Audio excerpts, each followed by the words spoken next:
नमस्कार साथियों, अर्था स्कॉलर पे आप सभी का स्वागत है। जैसा कि आपको पता है कि अभी हम लोग 2000 प्लस क्वेश्चन सीरीज को स्टार्ट किए हैं, जहां हम लोग अपने पीवाईक्यू क्वेश्चन को डिस्कस कर रहे हैं। तक की क्लास में हम लोगों ने 300 क्वेश्चन को डिस्कस कर लिया है। अब आगे की क्लास में ये 300 क्वेश्चन जो हमने डिस्कस किया है, ये हमारे पीवाईक्यू के क्वेश्चन थे। अब हम आगे 301 से लगा करके 400 वाली सीरीज स्टार्ट कर रहे हैं। ठीक है, तो इसी तरीके से हम अपने 2000 क्वेश्चन सीरीज को कंप्लीट करेंगे आपके पेपर से पहले। तो आपको ये सारे क्वेश्चन करके जाने हैं पीवाईक्यू के। जैसा कि मैंने आपको बता के रखा है कि पीवाईक्यू करने से आपको बहुत सारे फायदे मिलते हैं। एक तो आप मोस्ट रिपीटेटिव टॉपिक जो बार बार रिपीट हो रहा है उस टॉपिक को देख लेते हैं। ठीक है, अपने क्वेश्चन के लेवल को देख लेते हैं। और यहाँ जब आप पीवाईक्यू को कर रहे हैं तो साथ साथ आप कॉन्सेप्ट भी रिवीजन हो जाता है आपका। ठीक है, मैं भी प्रयास करता हूँ कि जो जहाँ पे कॉन्सेप्ट है उन सवालों को जरूर आपको प्रैक्टिस कराऊं। ठीक है, तो आइए बिना देरी किए हम अपने कल वाली क्लास को यहीं से स्टार्ट करते हैं। ठीक है, तो जैसा कि आपको पता है 300 क्वेश्चन हमारे कंप्लीट हो चुके हैं। आज के इस क्लास में हम उसके आगे वाले क्वेश्चन को डिस्कस करने वाले हैं। क्वेश्चन नंबर फर्स्ट की तरफ चलते हैं। क्वेश्चन नंबर फर्स्ट आपके स्क्रीन पे है। ठीक है, क्वेश्चन नंबर फर्स्ट आपके स्क्रीन पे है कि as per proposal of union budget. अच्छा ठीक है, ये यूनियन बजट 2016-17 का सवाल है। इसी तरीके का सवाल आपसे 2025-26 के बजट सेशन से पूछा जा सकता है। तो बजट वाला टॉपिक जरूर से जरूर देखते जाएं। बजट वाला टॉपिक को आप मोस्ट इम्पोर्टेंट टॉपिक में डाल के जाएं कि लास्ट टाइम आपको इसको जरूर देख के जाना है। ये मोस्ट इम्पोर्टेंट पार्ट होगा हमारा। ठीक है, सवाल किस तरीके का पूछा है? विच of the following tax contribute maximum share out of. Obviously जब कोई टैक्स की बात आएगी तो कारपोरेट टैक्स जो होता है वो सबसे ज्यादा टैक्स होता है। ठीक है, अभी आप देखेंगे कि इनकम टैक्स जो है वो कभी कारपोरेट टैक्स से ज्यादा रहता है, कभी कारपोरेट टैक्स इनकम टैक्स से ज्यादा रहता है। तो ये दोनों ऑप्शन तो कभी होंगे नहीं। उस समय कारपोरेट टैक्स ज्यादा था, मेरे हिसाब से अभी भी कारपोरेट टैक्स ही ज्यादा है। क्वेश्चन नंबर 2 कह रहा है कि हमारे पास ग्रॉस फिस्कल डेफिसिट कितना है? 3 लाख है। रेवेन्यू डेफिसिट 1,50,000 है। इंटरेस्ट पेमेंट 80,000 है। तो हमें प्राइमरी डेफिसिट निकालना है। तो प्राइमरी डेफिसिट का फॉर्मूला क्या होता है? ध्यान रहेगा, प्राइमरी डेफिसिट का फॉर्मूला क्या होता है? प्राइमरी डेफिसिट का फॉर्मूला हमें पता है। ये हमारा fiscal deficit minus interest payment होता है। Fiscal deficit upon interest payment होता है। तो आपका फिस्कल डेफिसिट कितना देके रखा है? 3 लाख। ठीक है, तो 3 लाख माइनस कितना करना है? 80,000। तो 3 लाख में से 80,000 माइनस कर देंगे तो कितना हो जाएगा? 2,20,000 हो जाएगा। तो 2,20,000 हमारा ऑप्शन हो जाएगा। तो क्वेश्चन नंबर 2 का ऑप्शन नंबर सी बहुत ही आसान सवाल है ये। अगला सवाल है कि while recommending horizontal distribution which of the following criteria got the least weightage by 14th finance commission. तो ये डेमोग्राफिक चेंज होगा। अच्छा ठीक है, एक काम करिएगा, इसको मैं एक बार आपको क्लियर करके समझा देता हूँ। हॉरिजेंटल डिस्ट्रीब्यूशन 14 और 15 के बीच कैसे हुआ है, ये बहुत इंपॉर्टेंट है। ठीक है, 14 एंड 15 फाइनेंस कमीशन का हॉरिजेंटल डिस्ट्रीब्यूशन किस तरीके से है, आइए एक बार इसको जरूर देख लिया जाए। ठीक है, ये बहुत इंपॉर्टेंट है। इधर हमारा 14th फाइनेंस कमीशन है और इधर मैं लिख रहा हूँ 15th फाइनेंस कमीशन को। ठीक है, 15th फाइनेंस कमीशन। ठीक, तो देखिए क्या क्या है इसमें बेसिकली। तो एक तो इसमें 42% जो है वो बेसिकली क्या था? Share of state in share of state tax in central tax 42% था। अभी क्या क्या कर दिया गया है, इसको घटा करके 41% कर दिया गया है। और जो 1% घटाया गया है वो किसके लिए घटाया गया है? वो जो दो यूनियन टेरिटरी बनाए गए हैं जम्मू एंड कश्मीर के और लद्दाख के, इसके लिए 1% ये जो है वो कम कर दिया गया है। 1% उसको दिया जा रहा है। ठीक है, तो एक तो ये हमारा डिफरेंस हो गया। दूसरा डिफरेंस याद रहे आपको कि इनकम डिस्टेंस। ठीक है, तो ये टैक्स हो गया, टैक्स का शेयर स्टेट का सेंट्रल में। दूसरा जो है वो इनकम डिस्टेंस की अगर बात की जाए इनकम डिस्टेंस, तो ध्यान रहे इनकम डिस्टेंस जो है वो 14th फाइनेंस कमीशन जो कि कब किस टाइम पीरियड के लिए था, ये 2015 से 2020 के टाइम पीरियड के लिए था, क्योंकि फाइनेंस कमीशन जो है वो 2020 से कितने 25 के लिए था। अभी सस्टेन फाइनेंस कमीशन जो है वो बनाया गया है, ठीक है। इनकम इनकम डिस्टेंस की बात की जाए तो 50% income distance 14th finance commission में था, जबकि 15th में ये घट के 45% हो गया। पॉपुलेशन की बात की जाए कि कितना पॉपुलेशन को वेटेज दिया गया है, तो पॉपुलेशन का जो वेटेज था वो 1971 वाला इसमें कंसीडर किया गया था, जिसको 17.5% वेटेज दिया गया था। जबकि 2011 वाला जो है उसको बेसिकली परसेंटेज उसको भी परसेंटेज दिया गया था, ठीक है। कितना, इसमें 2011 वाले को वेटेज दिया गया, कितना वेटेज दिया गया, 15% वेटेज दिया गया, ठीक है। ध्यान रहे एरिया को कितना वेटेज दिया गया, एरिया को इस वाले में 15% वेटेज दिया गया, और इसमें भी एरिया को 15% ही वेटेज दिया गया। ध्यान से सब कुछ देखिएगा। इसमें फॉरेस्ट कवर को फॉरेस्ट कवर को वेटेज दिया गया 7.5%।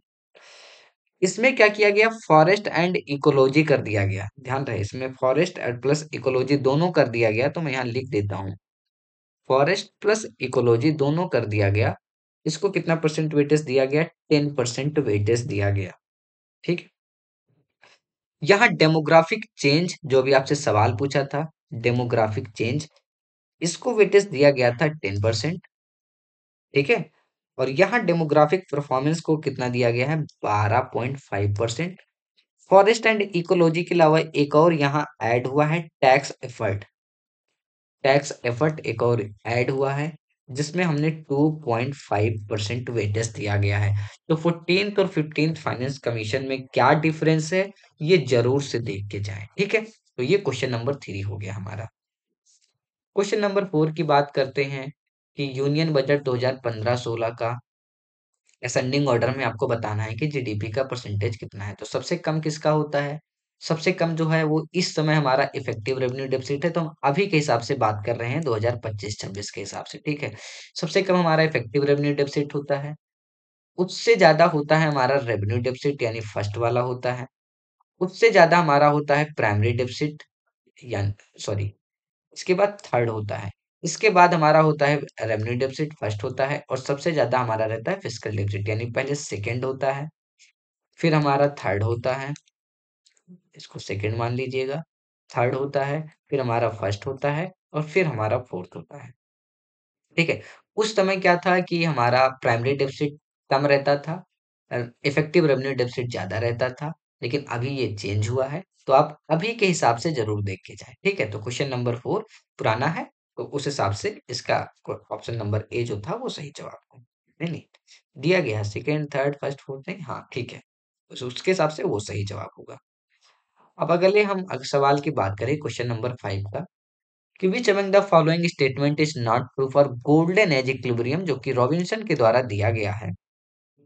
क्या बात किया जा गया है कि इक्विलिब्रियम का ग्रोथ मॉडल, ठीक है। Rate of profit tends to increase, नहीं भाई रेट ऑफ प्रॉफिट इंक्रीज करेगा तो फिर हम गोल्डन इक्विलिब्रियम पे कैसे पहुंचेंगे, ये गलत है। टेक्निकल प्रोग्रेस न्यूट्रल होगा, ठीक है। पॉपुलेशन ग्रोथ स्टेडी रहेगा, ठीक है। Level of real veg rise करेगा, ठीक है, ये भी ठीक है। ऑप्शन नंबर ए जो है वो इसका सही जवाब नहीं होगा, और हमसे शायद नॉट ही पूछा है, हाँ नॉट ही पूछा है, तो क्वेश्चन नंबर 5 का ऑप्शन नंबर ए हमारा एकदम सही जवाब हो जाएगा।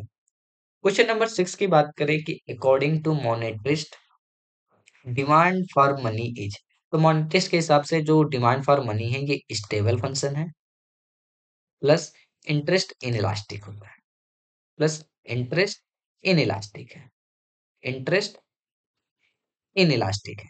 तो ऑप्शन नंबर ए क्या हो जाएगा, इसका एकदम सही जवाब हो जाएगा क्वेश्चन नंबर 6 का। क्वेश्चन नंबर 7 की बात करें कि researcher indicate that income velocity of money is falling over time due to, किसकी वजह से, income elasticity of demand for money is greater than unity, हाँ ये तो पहले ही ऑप्शन सही है, क्योंकि इनकम इलास्टिसिटी ऑफ डिमांड जो है वो ग्रेटर देन यूनिटी है, तभी ये फॉल कर रहा है, ये तो आसान सवाल है। क्वेश्चन नंबर 7, क्वेश्चन नंबर 8 को ध्यान से देखते हैं कि which among the following can contribute to improvement in the industrial climate of the region. तो कौन कंक्लूड कर सकता है? Trade union can contribute, development bank, natural resources. तो मुझे लगता है इसका ऑल द अबव आंसर हो जाएगा, क्योंकि ये सारे कर सकते हैं। ठीक है, तो क्वेश्चन नंबर 8 का ऑप्शन नंबर डी जो होगा वो सही जवाब होगा। क्वेश्चन नंबर 9 की तरफ चलते हैं कि which among the following statement is true for Verdoorn's law. ठीक है, कुछ ऑप्शन भी दिए गए हैं इसके।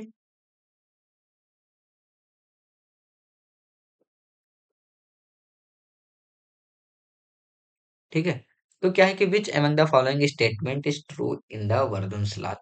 Long run productivity generally grow proportionally to the square root of the output. मुझे लगता है ऑप्शन नंबर ए ही इसका क्या सही जवाब है। आइए इस सवाल को एक बार देख लेते हैं। ठीक है, बिल्कुल इसका ऑप्शन नंबर ए ही सही जवाब होगा। मैं थोड़ा सा कंफ्यूज था इस बात को लेकर के। तो ऑप्शन नंबर ए जो होगा वो इसका एकदम सही जवाब हो जाएगा क्वेश्चन नंबर 9 का, कि लॉन्ग रन के बारे में ही वर्दुंसला बात करता है। ठीक है, अगले सवाल की तरफ चलते हैं। क्वेश्चन नंबर 10, बहुत आसान सवाल की कंसंट्रेशन इफेक्ट, डिस्प्लेसमेंट इफेक्ट किसके द्वारा दिया गया है। तो ये पिकॉक एंड वाइस्टमैन की थ्योरी है। तीन तरीके के इफेक्ट के बारे में बात किया गया है। इंस्पेक्शन इफेक्ट है, कंसंट्रेशन इफेक्ट है, और आपका कौन सा है, डिस्प्लेसमेंट इफेक्ट। ठीक है, तो ये ऑप्शन नंबर है। बहुत रिपीटेड और बहुत आसान सवाल है ये। अगला सवाल है कि the actual unemployment rate is below the natural rate of unemployment. तो इस केस में रेट ऑफ इन्फ्लेशन इंक्रीज करेगा। ये भी आसान सवाल है कि हमारा अगर एक्चुअल अनएम्प्लॉयमेंट ज्यादा हो जाता है नेचुरल रेट ऑफ अनएम्प्लॉयमेंट से, तो बेसिकली हम हमारा रेट ऑफ इन्फ्लेशन जो है वो इंक्रीज करता है। आसान सवाल है ये। पॉपुलेशन पिरामिड में कई बार करा चुका हूँ पिछले क्लास में, तो मैं उम्मीद करूंगा ये सवाल आप गलत नहीं करेंगे। पॉपुलेशन पिरामिड में क्या शो होता है? तो एक तो हमारा एज स्ट्रक्चर शो होता है मेल फीमेल पॉपुलेशन का। बिल्कुल ऑप्शन नंबर ए ही इसका सही जवाब हो जाएगा। तो क्वेश्चन नंबर 12 का ऑप्शन नंबर ए जो होगा वो सही जवाब होगा। अगला सवाल क्या है? क्वेश्चन नंबर 13 को ध्यान से देखते हैं। In his theory of money James Tobin did not agree which of the following assumptions of the demand for money. हाँ, ये तो आसान लगेगा। ठीक है, पहला वाक्य इन्होंने बोला है कि elasticity of expectation of future interest rate. हाँ, इन्होंने ये इस चीज पे वो एग्री नहीं है। इंडिविजुअल होल्ड एदर मनी और बॉन्ड ऑफ, एदर मनी और बॉन्ड, नहीं, दोनों ऑप्शन से वो एग्री नहीं। तो ऑप्शन नंबर ए और बी दोनों इसका सही जवाब नहीं होगा। तो ये सी इसका क्या हो जाएगा, बोथ, वो दोनों एजम्पशन से वो एग्री नहीं करते हैं। ठीक है, तो सी हमारा क्या हो जाएगा, एकदम सही जवाब हो जाएगा। अगला बेहतरीन सवाल है, मैथड कॉलम वाला सवाल है। आपको मैथड कॉलम करना है। ऐसे सवालों को अप्रोच कैसे करना होता है? बेसिकली जो सवाल आपको आ रहा है उसके साथ हम चलते हैं। तो फिशर की थ्योरी तो सबको, इसका इक्वेशन, फिशर की इक्वेशन को सब लोगों ने रट के रखा होता है कि M B is equal to P T होता है। टी और वी हमारा साइलेंट होता है, वेलोसिटी ऑफ मनी और ट्रांजेक्शन ऑफ मनी। तो मनी जो है बढ़ेगा तो प्राइस बढ़ता है, यही हम लोग पढ़ते हैं। जिसको मनी को बेसिकली फिशर ने माना है कि ये बस मीडियम ऑफ एक्सचेंज का काम करती है। ठीक है, मीडियम ऑफ एक्सचेंज का काम करती है, यही तो बताया गया है ना। तो ए का क्या हो जाए, ए का नहीं, बी का देखते हैं। बी का फोर किस में देके रखा है? बी का फोर हमें श्योर है। ये देखिए हमने ऑप्शन ही देख लिया, बी का फोर एक ही में देके रखा है। तो अब देख रहे हैं कि इन सवालों को किस तरीके से अप्रोच करना है। तो हमें बी का फोर पता है तो हम पूरे ऑप्शन को टिक कर सकते हैं। अल्फ्रेड मार्शल की कौन सी थ्योरी है? अब हम देख सकते हैं, एम इक्वल टू पी के वाई, ये मार्शल का इक्वेशन है। रॉबर्टसन का इक्वेशन कौन सा है? ये वाला है, पी के टी। और किन्स का जो है वो ये इक्वेशन है, N is equal to P K. एक ऑप्शन हमें पता है, एक ऑप्शन से हम पूरा सवाल बना सकते हैं। क्वेश्चन करने का बेसिकली यही फायदा आपको मिलता है। अगला सवाल क्या है कि arrange the following liquid asset in decreasing order. Decreasing order मतलब घटते हुए क्रम में आपको क्या करना है, लगाना है। सबसे ज्यादा लिक्विड कौन सा होता है? सबसे ज्यादा लिक्विड होती है करेंसी। ठीक है, तुरंत आप इसको लिक्विडिटी में कर सकते हैं। तो सी हमारा सही जवाब हो जाएगा। सी के बाद इससे ज्यादा, इससे कम कौन सा होता है? इससे कम होता है हमारा डिमांड डिपॉजिट। डिमांड डिपॉजिट से कम क्या होता है? Saving deposit. सेविंग डिपॉजिट को हम जब चाहे तब निकाल सकते हैं। ठीक है, और सबसे कम क्या होता है? टाइम डिपॉजिट, जिसको हम एक टाइम के बाद ही एफडी को मैच्योर करते हैं। तो इसका सही जवाब क्या हो जाएगा? सी डी बी ए, सी डी बी ए, यानी ऑप्शन नंबर 20 का सही जवाब हो जाएगा। ठीक है, आसान सवाल है। अगला है कि in the terminology of WTO which among the following is not an member box subsidy. Member box subsidy कौन सा नहीं है इसमें से? Minimum support for support price for sales, ठीक है, ये तो होगा। सब्सिडी ऑन सीड, इसको भी एम्बर बॉक्स में रखा गया। सब्सिडी ऑन इरिगेशन रेट, ये भी है। Cost of government pest control, नहीं नहीं नहीं, ये ऑप्शन गलत है। ऑप्शन नंबर डी जो है वो एम्बर बॉक्स सब्सिडी में नहीं आता है। क्वेश्चन नंबर 16 का डी, डब्ल्यूटीओ के तीनों बॉक्स को, ग्रीन, एम्बर, ब्लू, तीनों बॉक्स को एक बार जरूर देख के जाएं, ठीक है। क्वेश्चन नंबर 17 क्या है कि अ deficit in the balance of payment can be corrected by, कैसे करेक्ट कर सकते हैं? तो पहला है रिडक्शन इन इंटरेस्ट रेट। अगर हम डोमेस्टिक इंटरेस्ट रेट को कम कर देंगे वर्ल्ड के इंटरेस्ट रेट से, तो इससे तो हमारे यहाँ कैपिटल जो है, कैपिटल का तो आउटफ्लो स्टार्ट हो जाएगा। नहीं, कैपिटल तो यहाँ से जाने लगेगा भाई। वर्ल्ड में इन्वेस्ट करने से, भारत के बाहर इन्वेस्ट करने से ज्यादा उन्हें इंटरेस्ट मिल रहा है, तो सारे इन्वेस्टर तो बाकी जगह इन्वेस्ट करेंगे, हमारे यहाँ तो इन्वेस्टमेंट आएगा नहीं। तो इससे हमारा बैलेंस ऑफ पेमेंट का डेफिसिट तो नहीं ठीक होगा, तो ये गलत जवाब हो जाएगा। डिस्करेजिंग ऑफ कैपिटल इनफ्लो, अरे भाई हमें कैपिटल इनफ्लो करना है, उसको डिस्करेज नहीं इनकरेज करना है, तो ये भी ऑप्शन गलत हो जाएगा। रेस्ट्रिक्टिंग रेमिटेंस, भाई रेमिटेंस आएगा तो हमारे यहाँ पैसा आएगा फॉरेन का, तो उससे बीओपी हमारा सही होगा। एनआरआई डिपॉजिट अगर आएगा तो ये भी गलत जवाब हो जाएगा। इंटरेस्ट रेट अगर बढ़ा दिया जाए, अगर हमारा डोमेस्टिक इंटरेस्ट रेट वर्ल्ड के इंटरेस्ट रेट से ज्यादा हो जा रहा है, तो हमारे जो फॉरेन के इन्वेस्टर है वो हमारे यहाँ इन्वेस्ट करेंगे, क्योंकि यहाँ ज्यादा प्रॉफिट मिलेगा, तो इससे कैपिटल इनफ्लो होगा, और कैपिटल इनफ्लो से हमारा बैलेंस ऑफ पेमेंट जो है वो एकदम सही हो जाएगा, ठीक है। तो ये क्वेश्चन नंबर 17 हो गया। क्वेश्चन नंबर 18 को एक बार देख लेते हैं।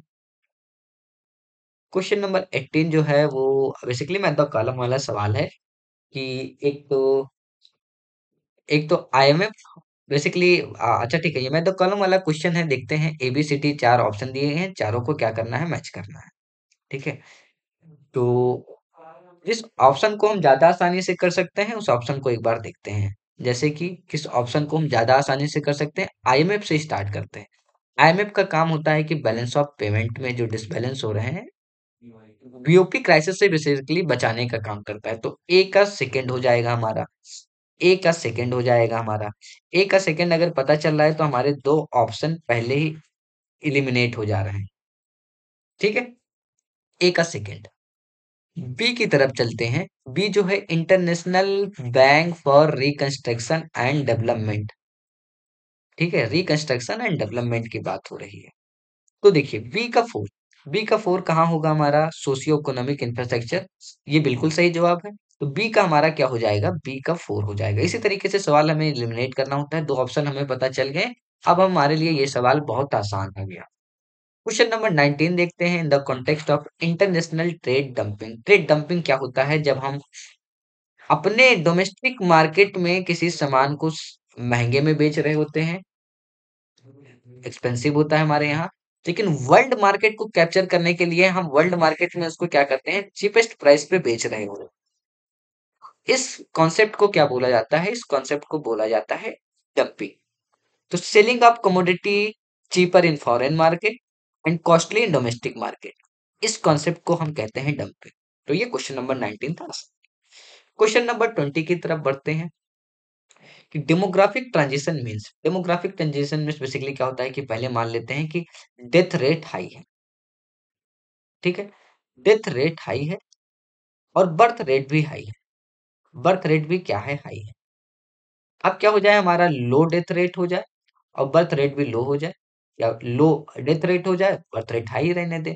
इस तरीके का जो फेज होता है इसको हम डेमोग्राफिक ट्रांजिशन फेज कहते हैं, क्योंकि इसमें हमारी पॉपुलेशन बढ़ती है। देखते हैं क्या क्या देखे रख, shift from condition low birth to high birth rate, नहीं, ऑप्शन नंबर ए गलत है। Shift from high birth rate and high death rate to low birth rate and low death rate, सब सब ऑप्शन हमें सामने ही दिख रहा है। Question number 20। क्वेश्चन नंबर 21 को देखते हैं कि the main objective of the 12th 5 year plan, तो 12th 5 ईयर प्लान का मेन ऑब्जेक्टिव हमारा क्या था? फास्टर ग्रोथ हो, सस्टेनेबल वे में ग्रोथ हो, और ये मोर इंक्लूसिव होना चाहिए। तो क्वेश्चन नंबर 21 का ऑप्शन नंबर सी हमारा एकदम सही जवाब हो जाएगा।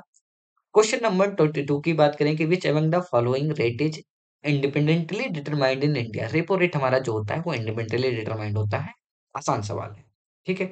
अगला है, first two state region in India having highest yield of rice in 2013-14 कौन से हैं? तो बेसिकली कौन कौन से हैं? एक तो पंजाब, एक तो वेस्ट बंगाल, ठीक है। ये करंट डेटा आप एक बार जरूर देख के जाइएगा। अभी शायद पंजाब और उत्तर प्रदेश जो है वो सबसे ज्यादा राइस का प्रोडक्शन कर रहे हैं। तो विच among the following agriculture holding have largest percentage in India? ये मार्जिनल फार्मिंग है, ठीक है। मार्जिनल फार्मिंग जिनका लैंड 2 हेक्टेयर से कम होता है उन्हें मार्जिनल फार्मर कहते हैं। 2 से 4 जिनका होता है उन्हें सेमी होल्डिंग कहते हैं। 4 से 9 जिनके पास होता है उन्हें सेमी मीडियम होल्डिंग कहते हैं। और 10 हेक्टेयर से ज्यादा जिसके पास लैंड होता है उसको लार्ज फार्मर कहते हैं। मार्जिनल फार्मर और स्मॉल होल्डिंग फार्मर को मिला करके अप्रॉक्स 82% फार्मर जो है वो इसी दोनों में लाई करते हैं। सबसे ज्यादा मार्जिनल होल्डिंग फार्मर हैं, इनका डेटा अप्रॉक्स 66% के आसपास है। तो आपको ध्यान क्या रखना है कि मार्जिनल जो है वो 2 हेक्टेयर के नीचे वाले फार्मर को मार्जिनल फार्मर कहते हैं। 2 से 4 हेक्टेयर वालों को सेमी होल्डिंग में रखते हैं। 4 से 9 वालों को हम सेमी मीडियम होल्डिंग में रखते हैं। और जिनके पास 10 हेक्टेयर से ज्यादा लैंड है उसको लार्ज में रखते हैं, ठीक है। तो आज की इस क्लास का अंतिम सवाल होगा कि the weight of manufacturing in old industrial price index which has now had been change, किस ईयर से चेंज किया गया, तो कितना मैन्युफैक्चरिंग वेट था? तो ये 75% था, ठीक है। करंट का हमें देखना है। ये हमारा क्वेश्चन नंबर 25 है। नेक्स्ट क्लास में हम इसके बचे हुए क्वेश्चन को डिस्कस करेंगे। आज की इस क्लास को यही समाप्त करते हैं। लास्ट तक बने रहने के लिए आप सभी का बहुत बहुत शुक्रिया। आज के इस क्लास को यहीं पे समाप्त किया जाता है। Okay, thank you so much, good night.